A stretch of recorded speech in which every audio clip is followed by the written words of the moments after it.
सहनाववतु सहनौ भुनक्तु सह वीर्यं करवावहै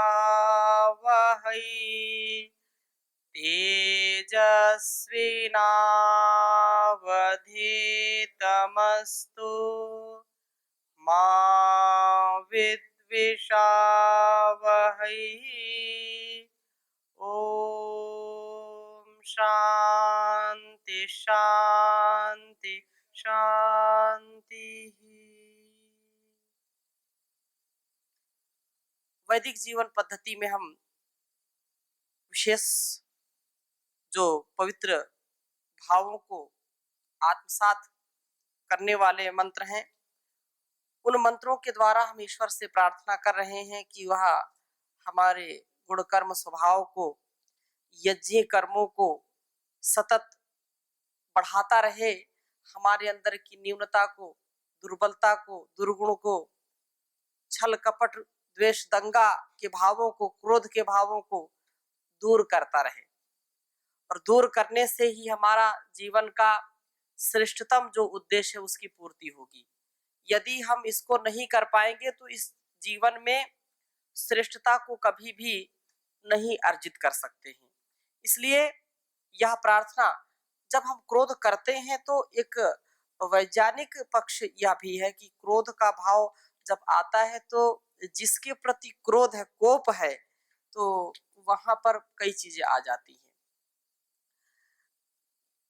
कहते हैं कि क्रोध, द्रोह, ईर्ष्या, असूया, यमर्था, जिसके प्रति यम प्रति कोपः, जिसके प्रति मन में थोड़ा सा क्रोध आ जाए या कोप आ जाए तो चार चीजें अपने आप बढ़ जाती हैं। चार चीजें क्या है? ईर्षा, द्वेष, असूया, यम प्रति कोपः। पाणिनि का सूत्र है, ये पहले ही अध्याय में है। जिसके प्रति क्रोध होगा, कोप होगा, क्रोध, क्रोध कोप का भाव, कोप का भाव क्रोध ही है।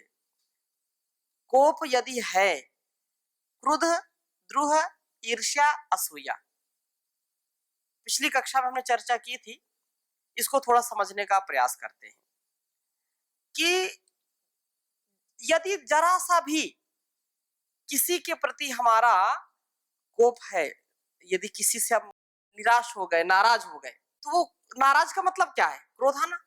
और जो योग में जीवन नहीं जिएगा, जो ज्ञान में जीवन नहीं जिएगा, तो निश्चित रूप से वो ये भाव में बह ही जाता है।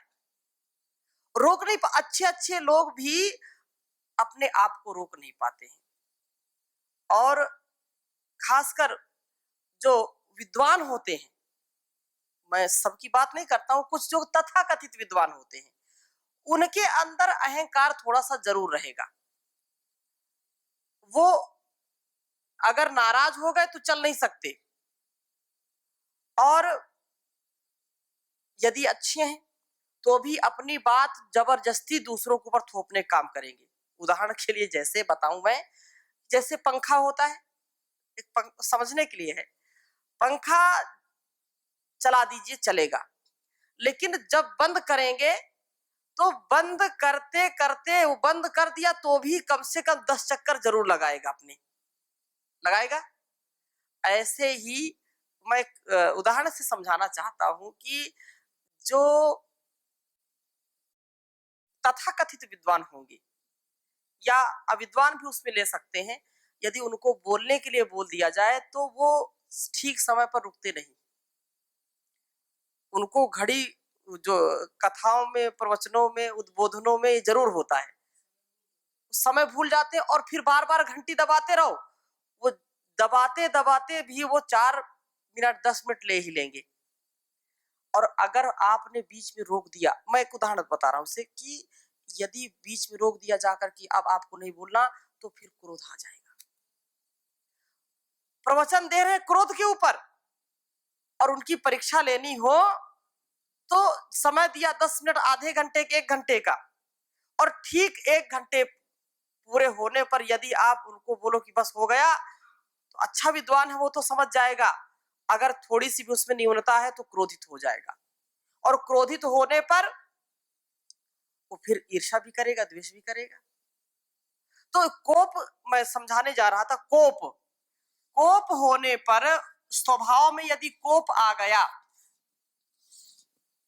कोप अपने आप चार चीजें लेकर के आता है हमारे पास। क्या है? क्रोध, क्रोध का भाव आता है, क्रोध का, वो कोप क्रोध सा एक भाव है। क्रोध, द्रोह,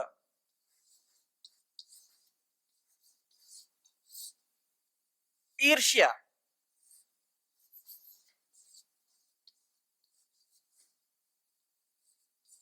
ईर्ष्या और असूया।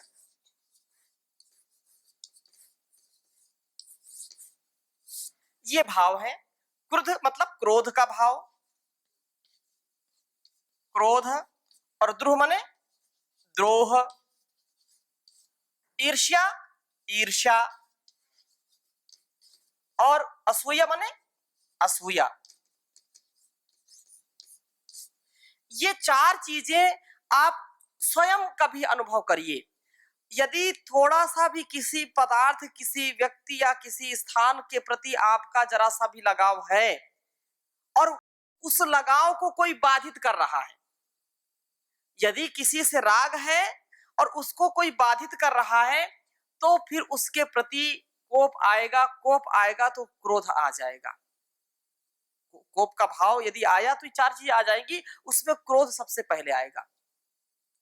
क्रोध आएगा तो व्यक्ति अपने आप को भूल जाएगा, अपने आप के पवित्रता को, शुचिता को, सामर्थ्य को भूल जाएगा, और उसका स्वयं का अस्तित्व भी, उसका तन मन भी स्वस्थ नहीं रहेगा। और जिसके प्रति समाज में किसी भी व्यक्ति के प्रति करेगा तो उसके मस्तिष्क में भी, या जो व्यक्ति उस बैठे हुए हैं वहां पर, तो उनके भी मस्तिष्क में उसकी अच्छी छवि बनेगी क्या? नहीं बनेगी। यही बात पिछले मंत्र में, जो हमने कल की कक्षा में मंत्र पढ़ा था, तो यही भाव है। जो हेडय, ऐसे पाप युक्त कर्म है जो क्रोध वाले भाव हैं, वो हमसे दूर कर दीजिए। हमारे अंदर किसी के प्रति, ठीक है, हो सकता है, मैंने पहले भी चर्चा की थी, मनभेद और मतभेद, मतभेद हो सकते हैं लेकिन मनभेद नहीं होने चाहिए। मनभेद हो गया तो मनभेद का तात्पर्य क्या? मूल में कोप काम कर रहा है आपके, और मनभेद हुआ तो फिर उसके प्रति क्रोध भी आएगा। वो कितना भी अच्छा व्यक्ति हो, कितना निकट रहने वाला हो, वो क्रोधित, उससे थोड़ी थोड़ी बात में व्यक्ति को क्रोध आने लगता है। ये हर व्यक्ति की, ये कोई वैदिक जीवन पद्धति हमको सच्चा स्वरूप दिखाती है। अपने आप को हम आईना दिखाने का काम करें, अपने आप को दर्पण दिखाने का काम करें। सार्वभौमिक विद्या है ये, एक बच्चे से लेकर के बूढ़े तक के स्वभाव की बात कर रहा है। वेद का ज्ञान इसलिए सबसे महान है, किसी युग में हो, किसी के लिए भी हो, स्त्री हो, पुरुष हो, किसी भी मत पंथ संप्रदाय को मानने वाला हो, लेकिन स्वभाव में तो जिएगा। इसलिए ये स्वभाव हम सबका होता है। हम जांचे, अपने आप को परखें कि मेरे स्वभाव में ये बातें हैं क्या? ऐसा है तो मैं इसको दूर करने का प्रयास करूं। तो कोप यदि है तो क्रोध निश्चित रूप से आएगा उसके प्रति। जरा सी भी गलती हुई तो क्रोध अपने आप आ जाएगा। यदि मेरे से वही गलती हो रही, वही त्रुटि मेरे से हो रही है, तो उसमें क्रोध नहीं आएगा।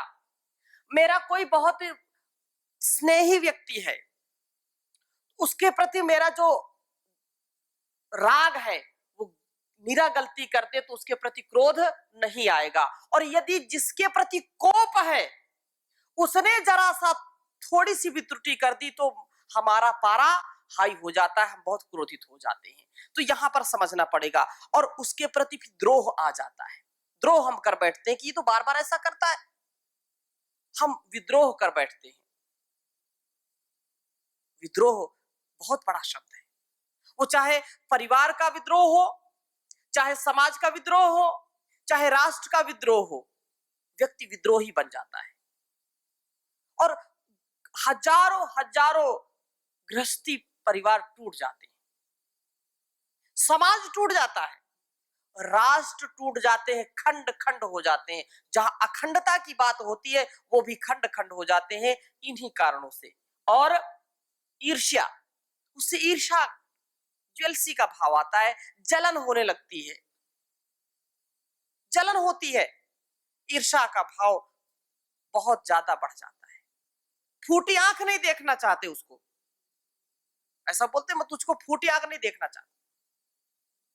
और कहीं बाई चांस संयोग से वो सामने आ गया तो समझो कि बिना कुछ कहे शरीर में आग लग गई।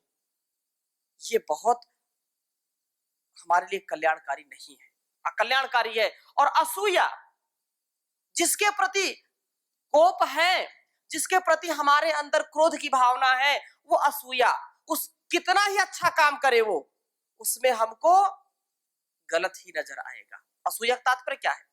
अच्छा करने पर भी अच्छे काम को बुरा देखना, उसकी अच्छाई को बुराई के रूप में देखना, ये असूया है।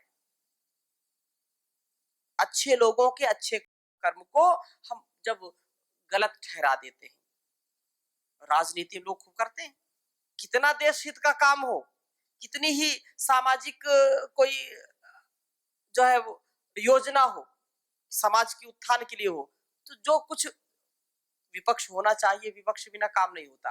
लेकिन कुछ ऐसे विपक्षी होते हैं कि अच्छे काम होने पर भी विद्रोह, अच्छे काम होने पर भी असूया, तो ये भाव नहीं होना चाहिए।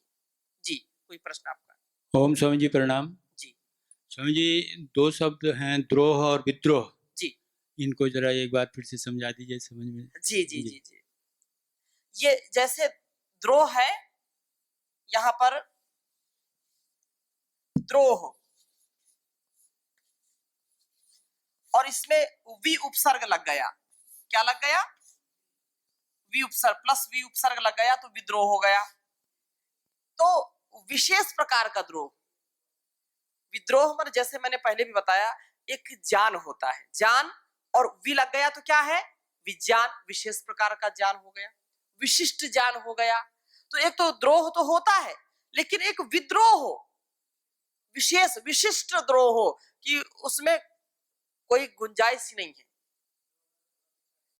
द्रोह में थोड़ा सा गुंजाइश है, लेकिन विद्रोह में गुंजाइश नहीं है।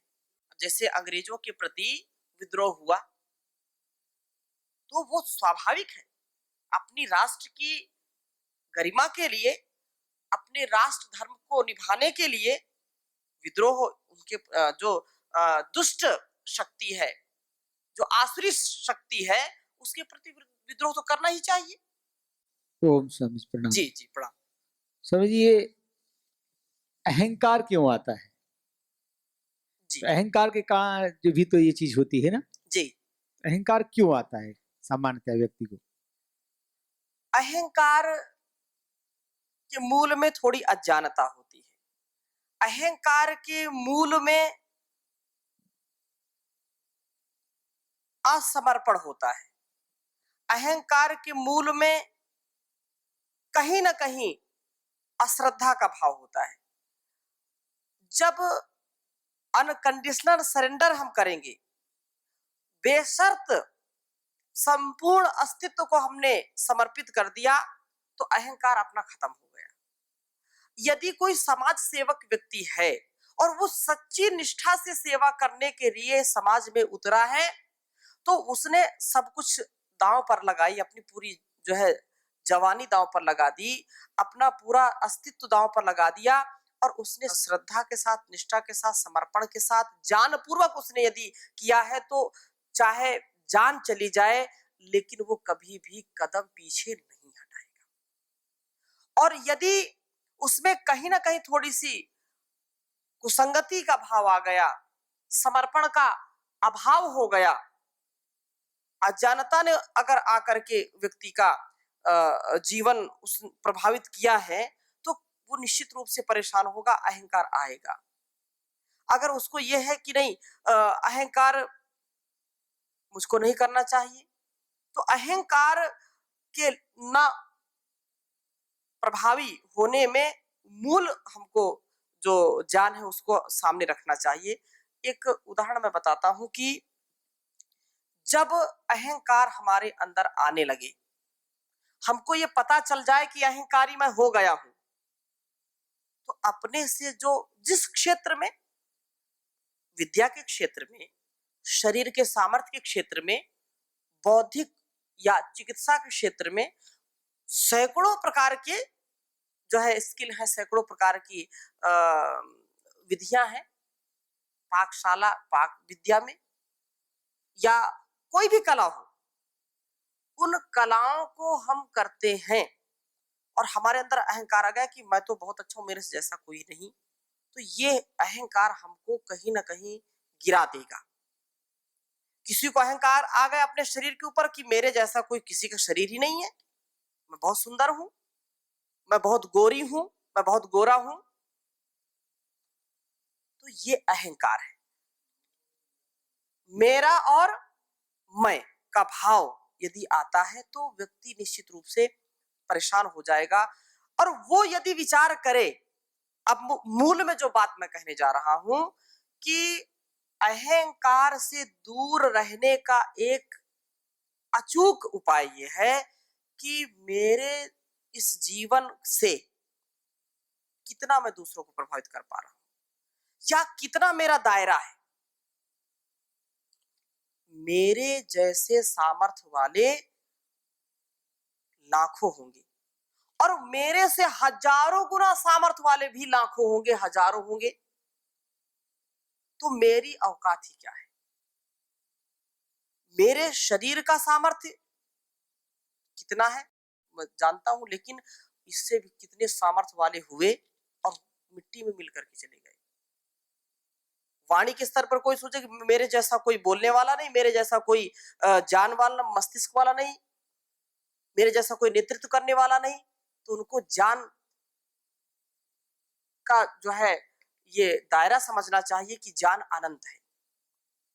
पूरा ज्ञान क्या पी सकता है? क्या नहीं प्राप्त कर सकता। वो जितना भी जानता है, जैसे कोई समुद्र को पूरा पी नहीं सकता, वैसे ही इस ज्ञान रूपी समुद्र को कोई पूरा पी नहीं सकता।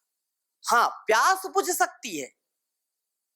समुद्र के जल में यदि उसने पिया है तो थोड़ा बहुत प्यास उसका थोड़ा सा तो समाप्त होगा, लेकिन ये कह दे कि मैंने तो पूरा समुद्र पी लिया, ऐसा नहीं है, ऐसा नहीं हो सकता है। इसलिए जो अहंकार आता क्यों है? तो अहंकार आता इसलिए है क्योंकि उसने सारी चीजों को ठीक ठीक देखा नहीं, समझा नहीं, जाना नहीं और अपने आप को सबसे ज्येष्ठ श्रेष्ठ यूनिक समझता है कि मैं तो यूनिक तो होता है, होना भी चाहिए, लेकिन ऐसा यूनिक, ऐसा जो व्यक्तित्व जो अपने आप को अहंकारी समझ ले, तो ये ठीक बात नहीं है। समझे तो क्या अहंकार उसको आना चाहिए या नहीं आना चाहिए किसी व्यक्ति को? जबकि अहंकार को 3 भागों में बताया गया। हाँ, सात्विक अहंकार, राजसिक अहंकार और तामसिक। सात्विक, राजसिक, तामसिक 3 तरह के अहंकार कहे गए। एक सात्विक धर्म की स्थापना के लिए भी अहंकार आता है अपनी बात को, जैसे भगवान श्री कृष्ण ने अर्जुन से कहा कि मुझको भज, मुझको जान, मैं सब कुछ करते हुए भी ना करने जैसा हूँ, फिर भी सब कुछ कर रहा हूँ, मेरे लिए कुछ करना शेष नहीं। एक तो अहंकार ये है कि घमंड वाली जो बात है, अहंकारी बन गया, ये जो है गर्वीला हो गया, ये एक ये स्थिति है। दूसरी स्थिति है कि अहंकार का मतलब अपने अस्तित्व को समझना। अहंकार जिसे चतुष्टय है, अंतःकरण चतुष्टय समझते हैं ना, मन, बुद्धि, चित्त, अहंकार। तो अहंकार का तात्पर्य कि आप जैसे मैं और मेरा दो बातें हैं ना, और जब मैं ही मैं रहूंगा, मेरे का भाव छूट जाएगा, तो वो सात्विक अहंकार हो जाएगा कि मैं अर्थात जो कुछ हूं, अपने आप के अस्तित्व को समझना भी तो आवश्यक है, इसलिए तो हमारा जन्म हुआ है। अगर हम नहीं समझेंगे कि हम कुछ है या मैं हूं, तो फिर तो स्थिति नहीं होगी ना। तदा दृष्टु स्वरूपे अवस्थानम, अपने स्वरूप में अवस्थित हो जाना, अपने स्वरूप को समझना, जो स्वस्थ बोलते हैं, स्वस्थ एक शब्द है, स्वस्थ अपने में स्थित होना, तदा दृष्टु स्वरूपे, अपने स्वरूप में अवस्थित होना, और एक स्वस्थ होना, अपने में स्थित होना, दूसरे में परवश नहीं होना, परतंत्र नहीं होना, स्वतंत्र, अपने तंत्र का अतिक्रमण ना करना, अपने आप में रहना, परवश में नहीं, अपने वश में रहना। तो ये स्वतंत्रता जो है, अपने वश में जो रहने की बात है, जो अहम की बात है, अहंकार की बात है, तो ये जो सात्विक है, उसमें यदि आप ये नहीं समझोगे कि मैं कुछ करने वाला हूं, मैं समाज का, राष्ट्र का कल्याण करना मेरा कर्तव्य है, तो वहां पर ये अपने आप को ईश्वर की भक्ति से जोड़ करके देखना, अपने आप को जान पूर्वक कि मैं एक कर्तव्य निभाने वाला व्यक्ति हूं, मैं सब कुछ नहीं कर सकता हूं, मैं अपने दिव्य ज्ञान को, दिव्य शक्ति को प्राप्त करके जो कुछ भी कर सकता हूं, वो ईश्वर की भक्ति, ईश्वर की शक्ति के द्वारा ही कर सकता हूं। और ऐसा करने से अपने आप का, यदि अगर हम ये नहीं समझे कि मैं जो है अपने शरीर को साफ करूं, भोजन करूं, यदि ये सारी चीजें छोड़ देंगे तो शरीर हमारा रहेगा क्या सुरक्षित? आपने वस्त्र धारण किए हैं तो अहंकार से ही तो मैं अपने आप का, अपने आप की उन्नति के लिए शरीर उपयुक्त मिला है, और शरीर को स्वस्थ रखना, मन को स्वस्थ रखना किसका काम है? मैं करूंगा तभी तो होगा ना। मैं का मतलब आत्मा के स्वरूप को समझने के लिए भी हमको शरीर का ध्यान पूरा रखना पड़ेगा। धर्म, अर्थ, काम, मोक्षाणाम आरोग्यम मूलमुत्तम, ये मूल है और उत्तम ये मिला है, शरीर मिला है। तो इस दृष्टि से जो सात्विक, राजसिक, तामसिक अहंकार की बात है, तो केवल केवल अपने इंद्रिय सुख की जो कामना करता है, केवल केवल अपने लिए ही करता है, वो निश्चित रूप से तामसिक है कि मैं अपना, और एक ये है कि नहीं मेरे ठाट बाट मेरे रहें, और मैं जिधर जाऊं उधर मेरा यश हो, गान हो, सब प्रकार से मान हो, और जिनको मैं चाहूं उनको भी मान दिलाऊं, तो राजसिक हो गया। सात्विक ये है अहंकार कि मेरा जो कर्तव्य है, दुनिया एक ओर हो जाए और मैं एक ओर हो जाऊं, तो भी मेरे कर्तव्य से मुझको कोई गिरा नहीं सकता। मैं एक आत्मा हूं, मुझको कोई मार नहीं सकता। जैसे महर्षि दयानंद जी के जीवन को हम देखते हैं कि उन्होंने कहा कि सत्य के लिए मुझको जीना है, मैं वेद धर्म के लिए जी रहा हूं, और वेद धर्म ही जो कहता है वो मेरा स्वधर्म है, मेरा स्वकर्तव्य है। इसके लिए कोई कुछ भी कर ले, मैं उसको स्वीकार नहीं कर सकता हूं। ये सात्विक अहंकार है, सात्विक स्वाभिमान है कि ईश्वर का मैं पुत्र हूं, ईश्वर की मैं संतान हूं, तो ईश्वर की आज्ञा का पालन करना मेरा क्या है? कर्तव्य है, मेरा स्वधर्म है। तो इसको मैं कभी ना भूलूं। तो अनेक प्रकार से हम अहंकार को दूर कर सकते हैं, और ये बात हमेशा ध्यान रखनी चाहिए, तेरे जैसे लाखों आए, लाखों इस माटी में समाए, रहा ना नामो निशान रे बंदे, मत कर तू अभिमान रे बंदे। बहुत काम पर जीवन थोड़ा, उस पर मन का चंचल घोड़ा। बहुत काम पर जीवन थोड़ा, उस पर मन का चंचल घोड़ा। सोच समझ नादान रे बंदे, मत कर तू अभिमान रे बंदे। तो इस संसार में कितना आप अभिमान करोगे, कितना अहंकार पालोगे? तो आप विचार करें कि ये पृथ्वी कितनी बड़ी है, तो कितने अन्य, कितने नक्षत्र ग्रह कितने बड़े, पृथ्वी से कितना बड़ा सूर्य है, और सूर्य से फिर कितनी छोटी पृथ्वी है। उस पृथ्वी में भी हमारा देश जहां हम रहते हैं वो कितना बड़ा है, फिर उस देश में भी जहां, जिस प्रांत में मैं रहता हूं उसका कितना बड़ा क्षेत्रफल है, वहां मेरा कितना अस्तित्व है। फिर उसमें अपना जनपद, फिर अपने जनपद में अपना गांव, अपने गांव में फिर अपना माकान, और माकान में फिर अपना अस्तित्व। अब आप गिन लो कि मेरा तन से और मन से कितना अस्तित्व है। कोई अस्तित्व है? एक बालू के कण के समान भी मेरा अस्तित्व नहीं है। तो अहंकार किस बात का? इस अहंकार को पाल करके हम ज्यादा बड़े नहीं हो सकते। कितना इस शरीर को आप, कितना इस अहंकार को पाल करके जीवन को जी सकते हैं? तो अहंकार तो बिल्कुल नहीं रखना चाहिए। हाँ, देश काल परिस्थिति, समाज और अपने उत्तरदायित्व, अपने कर्तव्य को देख करके, समझ करके वो तो करना पड़ेगा। अब सेना का जवान है, वो सेना सीमा पर लगी है, और वो बोले कि ये तो कुछ नहीं है, सब मरने वाले हैं, कुछ नहीं, संसार में कुछ नहीं, तो क्यों तुम्हारा देश भी नहीं रहेगा, तुम भी नहीं रहोगे, तो अहंकार क्यों करते हो? इसलिए सीमा खाली कर जाओ।